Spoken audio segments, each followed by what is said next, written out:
Yes, very good morning student. Student, today we are going to start F block element actinoids. कल हमने lanthanoids का topic start किया था, complete किया था. लैंथेनॉइड की कॉन्फ़िगरेशन, उसकी फिजिकल प्रॉपर्टीज और उसके यूजेस. स्टूडेंट, आज हम जो एक्टिनॉइड्स की कॉन्फ़िगरेशन सिलेबस में से डिलीट हो चुकी है, एक्टिनॉइड करेंगे और इसकी फिजिकल प्रॉपर्टीज और इसके यूजेस को जो है वो स्टडी करेंगे. तो स्टूडेंट देखिए, एक्टिनॉइड्स क्या होते हैं. Actinoids क्या होते हैं? These are those elements in which last electron enter in f orbital.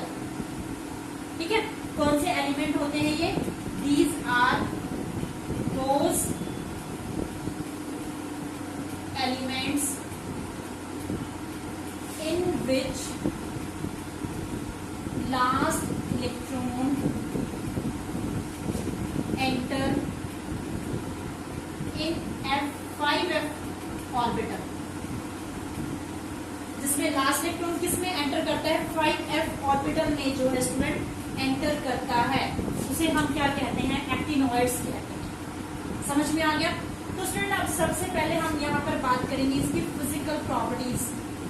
इसके बारे में फिजिकल प्रॉपर्टीज. फर्स्ट पॉइंट आता है हमारे पास ऑक्सीडेशन स्टेट.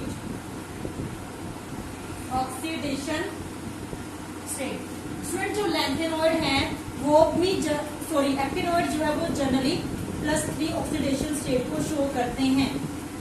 तो आप यहाँ पर क्या लिखोगे? Actinoids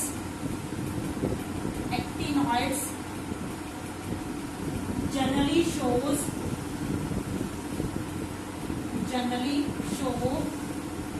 +3 oxidation state.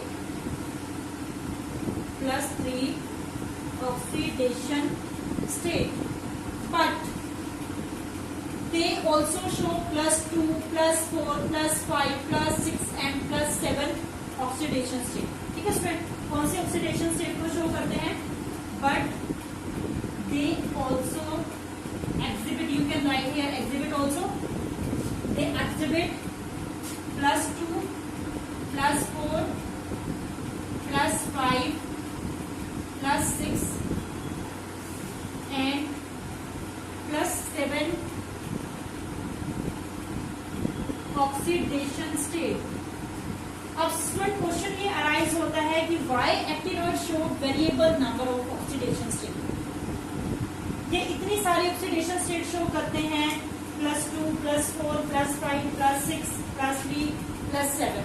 ऐसा क्यों शो करते हैं? क्योंकि जो इसमें ऑर्बिटल एंटर करती है ना, कौन सी? 5f. कौन सी? 5f, 6d and 7s. क्यों करते हैं? It is due to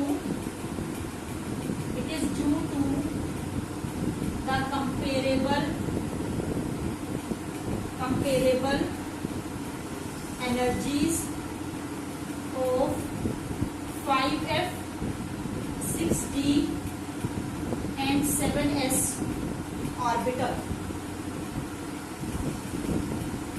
समझ में आया? क्यों ये +3 ऑक्सीडेशन स्टेट शो करते हैं? क्योंकि ये +3 के साथ साथ ये +2, +4, +5 ऑक्सीडेशन स्टेट भी शो करते हैं. ऐसा क्यों होता है? क्योंकि जो 5d, 6s, 7s की एनर्जी क्या है? कंपेरेबल है. आसानी से इलेक्ट्रॉन जो है वो s से d में जा सकते हैं, s से f में जा सकते हैं. इसलिए ये जो है वेरिएबल ऑक्सीडेशन स्टेट को शो करते हैं. समझ में आया स्टूडेंट? सबको क्लियर हो गया? इसको नोट डाउन कर दो. ये स्टूडेंट सेकेंड हमारे पास आता है फिजिकल अपीयरेंस.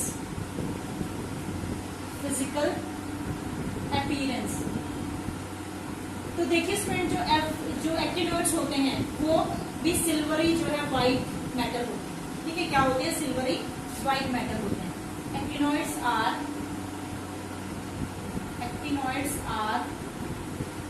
सिल्वरी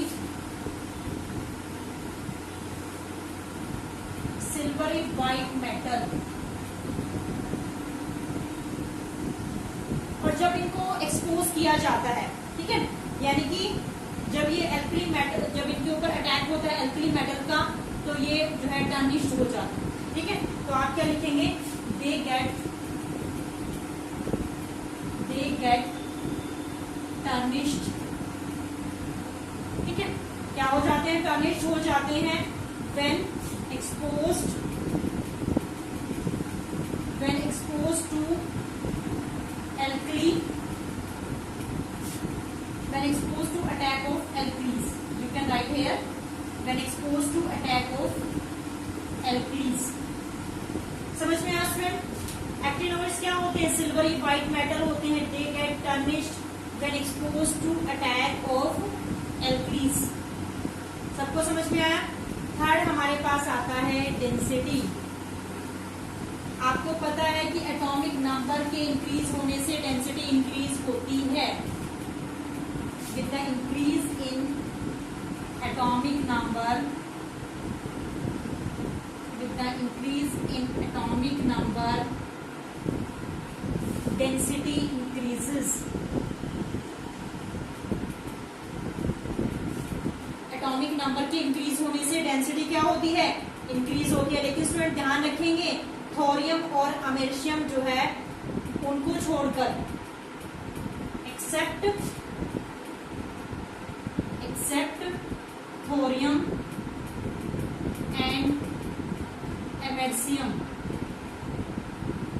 इनको छोड़कर जितने भी एक्टिनॉइड्स होते हैं उनकी जो डेंसिटीज होती हैं वो हाई होती हैं. Except thorium and americium, all actinoids have high densities. ठीक है, इनको छोड़कर सबके पास डेंसिटीज क्या है, हाई डेंसिटीज है. समझ में आ गया student? Is that clear to everyone? Physical appearance और डेंसिटी का टॉपिक क्लियर हो गया. उसके बाद हमारे पास आता है कलर.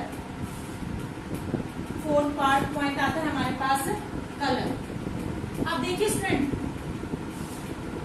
जो एक्टिनोइड्स होते हैं वो जनरली जो है वो कलर्ड होते हैं. क्या होते हैं? Colour. Actinoids ions are generally coloured. But जिनके पास 5f0 और 5f7 है ऑर्बिटल में, ठीक है, तो वो क्या है, कलरलेस. जिनके पास 5f0 है और क्या है, 5f7 है, तो वो क्या है, कलर्ड है. ठीक है, किसके ऊपर डिपेंड करती है? The colour of actinoid, colour of actinoids depends upon the number of electron in 5f orbital. समझ रहे हैं स्टूडेंट कि जो कलर है वो किसके ऊपर डिपेंड करता है एक्टिनॉइड का, कि कितने नंबर ऑफ इलेक्ट्रॉन है 5f ऑर्बिटल में. तो आप ये ध्यान रखेंगे कि जो आयंस जिनके पास द आयंस कंटेनिंग 5f0, जिन आयंस के पास क्या है, 5f0 है and 5f7, the ions containing 5f0 and 5f7 are colourless.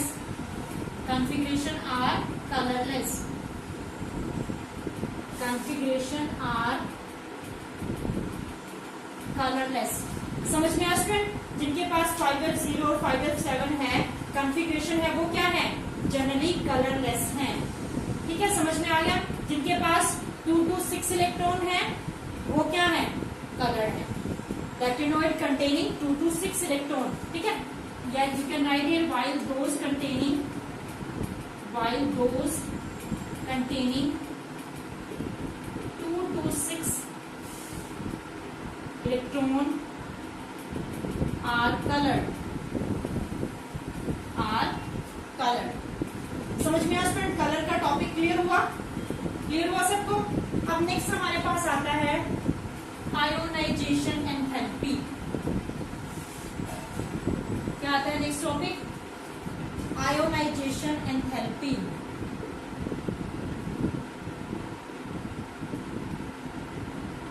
अब स्टूडेंट आपको पता है कि जो आयोनाइजेशन एंथैल्पी क्या होती है, कि कितनी अमाउंट ऑफ एनर्जी रिक्वायर्ड होती है टू रिमूव द इलेक्ट्रॉन, ठीक है।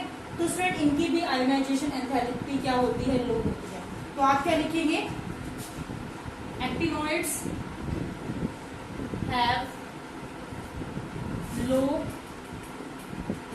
Ionisation enthalpy. समझ में आया, इनकी आयोनाइजेशन एंथैल्पी क्या होती है, लो होती है।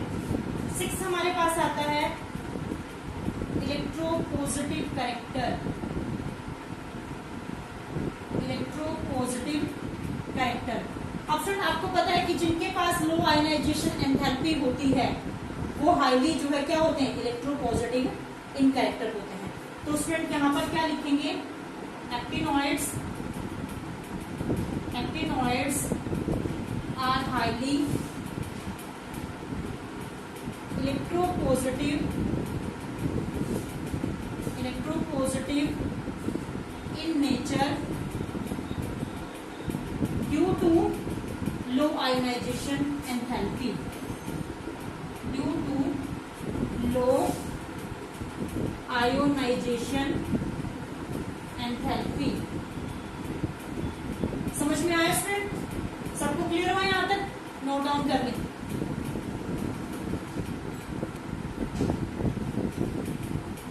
नेक्स्ट स्टूडेंट हमारे पास आता है next property 7, melting and boiling point, melting and boiling point. अब देखिए स्टूडेंट एक्टिनॉइड्स का भी जो मेल्टिंग और बॉइलिंग पॉइंट क्या होता है, हाई होता है, ठीक है। क्या होता है, हाई होता है। तो आप क्या लिखेंगे यहाँ पर, actinoids have high melting and boiling point, boiling point। लेकिन यहाँ पर कोई रेगुलर जो है वो ट्रेंड नहीं है in the melting point, but there is no regular trend in melting and boiling point of actinoids, of actinoids। समझ में आया स्टूडेंट कि क्या है, एक्टिनॉइड्स जो है they have a high melting and boiling point, but there is no regular trend in the melting and boiling point of actinoids. Is that clear to everyone. उसके बाद 8 हमारे पास आता है मैग्नेटिक बिहेवियर, मैग्नेटिक बिहेवियर। अब sir magnetic behaviour जो है क्या है, ये ऑलमोस्ट पैरामैग्नेटिक है, ठीक है। तो actinoids, actinoids are generally paramagnetic, generally paramagnetic due to presence of, presence of unpaired electron। यानी कि एक्टिनॉइड जो है वो जनरली पैरामैग्नेटिक होती है क्योंकि इनके पास क्या है, अनपेयर्ड इलेक्ट्रॉन जो है वो कंटेन है। समझ में आ गया स्टूडेंट, क्लियर हो गया। और जो मैग्नेटिक प्रॉपर्टीज है वो ज्यादा कॉम्प्लेक्स हैं। You can write here magnetic properties of lanthanoids are more complex as compared to actinoid, sorry lanthanoids, sorry यहाँ पर actinoids आएगा क्योंकि हम actinoids को डिस्कस कर रहे हैं। actinoids as compared to lanthanoids। समझ में आया स्टूडेंट, मैग्नेटिक प्रॉपर्टीज क्लियर हुई। मैग्नेटिक बिहेवियर ये क्या होते हैं, पैरामैग्नेटिक इन बिहेवियर होते हैं, किसकी वजह से, due to the presence of the unpaired electron. इसको नोट डाउन कर ले स्टूडेंट।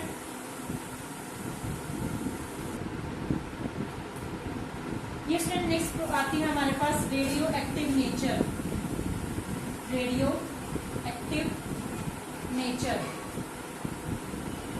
ये स्टूडेंट जितने भी एक्टिनॉइड्स हैं वो सब रेडियो एक्टिव इन नेचर है। तो you can write here all actinoids are radioactive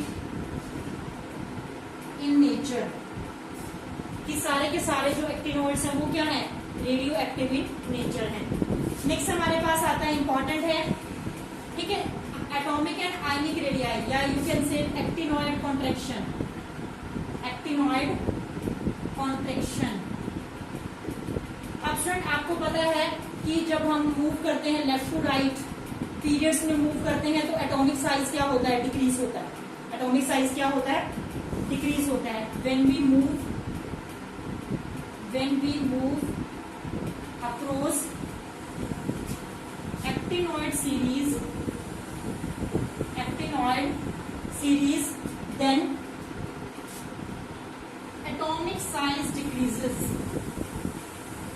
then atomic size decreases,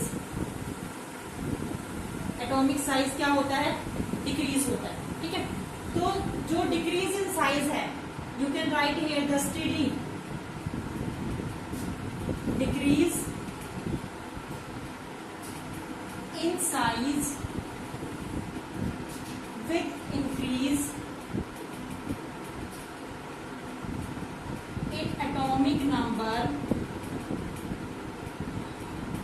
with increase in atomic number, is known as actinoid contraction.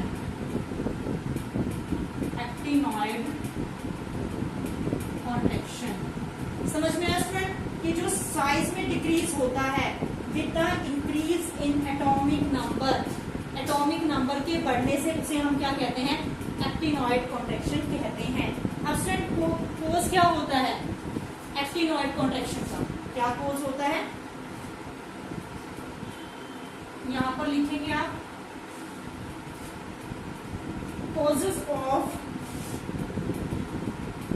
causes of actinoid contraction। अब देखिए size के decrease होने से क्या होता है, न्यूक्लियर चार्ज बढ़ जाता है due to decrease in size,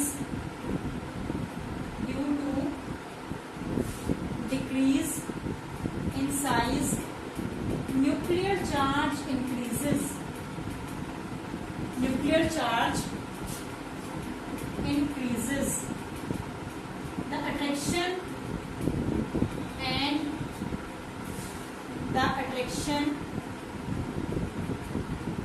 between the nucleus and outermost shell increases, or you can say that poor shielding effect of 5f orbital। क्या कह सकते हैं आप, poor shielding effect of 5f electron, क्या कह सकते हैं, poor shielding effect of 5f electron. समझ में आया स्टूडेंट, क्या बताया कि एक्टिनोइड कॉन्ट्रैक्शन क्या होती है, साइज डिक्रीज होता है when we move across the period, size decrease होगा with the increase in atomic number, तो the steady decrease in size with the increase in atomic number is known as actinoid contraction. क्या कहते हैं उसको, actinoid contraction. Actinoid contraction होती क्यों है, क्योंकि जब हम मूव करते हैं लेफ्ट टू राइट या मूव करते हैं across the period, then the increase in nuclear charge take place, nuclear charge क्या हो जाता है, बढ़ जाता है, क्योंकि साइज क्या हुआ है, जितना साइज कम होता जाएगा उतना ही न्यूक्लियर चार्ज भी जो है वो ग्रेटर होता जाएगा, और उससे क्या होगा, जब न्यूक्लियर चार्ज बढ़ता है तो attraction between the nucleus and the outermost shell increases, तो अट्रैक्शन न्यूक्लियस की आउटर मोस्ट शेल के साथ क्या होती जाती है, इंक्रीज होती जाती है। उसे हम या फिर कह सकते हो आप poor shielding effect of 5f electron. समझ में आया स्टूडेंट, क्लियर हो गया सबको। उसके बाद हमारे पास जो है इसके यूजेस हैं एक्टिनोइड्स के, तो इसको नोट डाउन कर लें।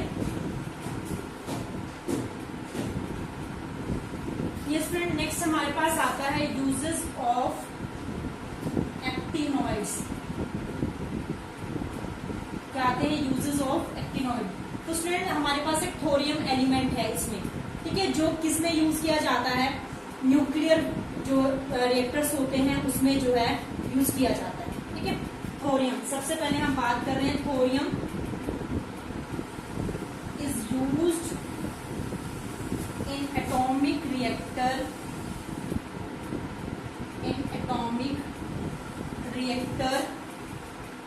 एज फ्यूल रोड, और ये कैंसर के ट्रीटमेंट के लिए भी यूज किया जाता है, and in the treatment of cancer. समझ रहे हैं स्टूडेंट? थोरियम जो है वो किसमें यूज किया जाता है? एटॉमिक रिएक्टर्स में एज अ फ्यूल रोड, और किसमें यूज किया जाता है? In the treatment of cancer. और सेकंड स्टूडेंट, यूरेनियम के बारे में आपने सुना है। यूरेनियम जो है वो किसमें यूज किया जाता है? फ्यूल। किसमें यूज किया जाता है? As a fuel. किसमें? Nuclear fuel. Uranium is used as a nuclear fuel. किसकी फॉर्म में यूज किया जाता है? Nuclear fuel. और इसके जो सोल्ट्स होते हैं, its salts are used in glass industry,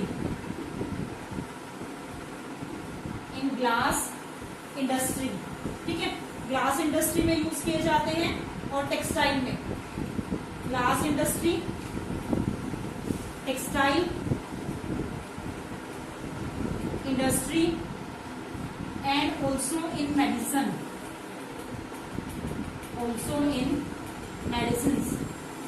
समझ में आया स्टूडेंट? यूरेनियम क्या किया जाता है? As a nuclear fuel use किया जाता है, और इसके जो सोर्स हैं वो ग्लास इंडस्ट्री में, टेक्सटाइल इंडस्ट्री में और जो है मेडिसिन में इसका यूज किया जाता है। नेक्स्ट हमारे पास आता है थर्ड, प्लूटोनियम। कौन आता है? प्लूटोनियम। प्लूटोनियम स्टूडेंट यूज किया जाता है as a fuel in atomic reactor. Plutonium is used as a fuel, ठीक है। किसमें यूज किया जाता है? For atomic reactors,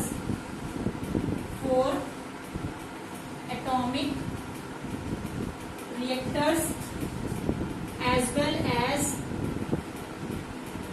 in atomic bombs। Atomic bombs बनाने में भी इसका यूज किया जाता है। समझ में आया स्टूडेंट? प्लूटोनियम जो है वो कहाँ यूज किया जाता है? As a fuel for atomic reactors as well as in the atomic bombs. Is that clear student? इसी के साथ हमारा D&F ब्लॉक यूनिट जो है वो कंप्लीट होता है। ये हमारे इसका यूनिट का लास्ट टॉपिक था।